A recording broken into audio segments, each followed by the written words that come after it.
সমন্বয় পরিষদ সকলের আশার আলো ফোটানো পরিষদ। সেই পরিষদকে কেউ কোনো রকমের ষড়যন্ত্র বা বিভ্রান্তিমূলক কোনো রকমের উৎসাহতে কখনো দমিয়ে রাখতে পারবে না। বাংলার মানুষ, এই প্রতিবন্ধী মানুষ সেটা কখনোই করতে দিবে না। যদি সফলতা আসে এই সমন্বয় পরিষদের হাত ধরে আসবে।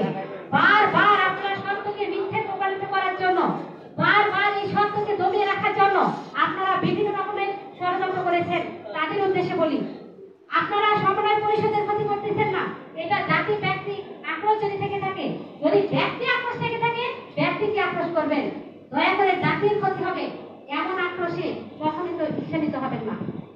আপনার কারণে, আপনার একটা ভুল সিদ্ধান্তের কারণে, আপনার ব্যক্তি আক্রোশের কারণে জাতির যদি ক্ষতি হয়, সেই জাতির ক্ষতি সমন্বয় পরিষদ কখনোই মেনে নেবে না। স্পষ্টত বলতে চাই যে আপনারা আমার শত্রু নয়, আমি আপনাদের শত্রু নয়। এই সমন্বয় পরিষদ সকলের আস্থার জন্য। যখনই প্রতিষ্ঠানগুলোর কোনো গতি ছিল না, এই প্রতিষ্ঠানগুলো যখন ফলাফল আসছিল না, ঠিক তখনই সমন্বয় পরিষদের জন্ম হয়েছে। আর এই সমন্বয় পরিষদের জন্ম দিয়েছে সমন্বিত ভাবে। আর সেই সিদ্ধান্তটা সমন্বয় পরিষদের সকল নেতৃবৃন্দ, সদস্য সকলে কথা বলা, সকলে মতামত দেওয়ার অধিকার রাখে।